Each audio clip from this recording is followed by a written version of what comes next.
So I'm going to show you today how to get into your BMW when the battery's dead and your key doesn't work. My key doesn't work on this trunk, see? But it will work on my door, which they're unlocked. I keep them unlocked. Pop the hood.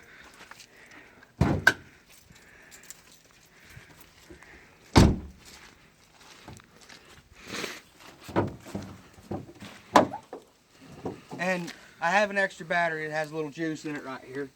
If you don't, you can use another car.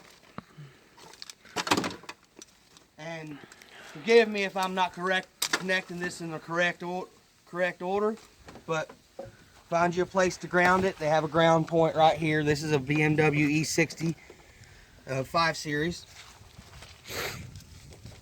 You would find your ground.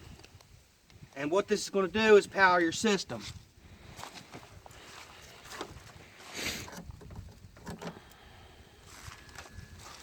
Right there, they powered it on.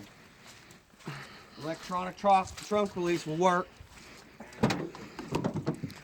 And as you can see, I have no battery in this car at all.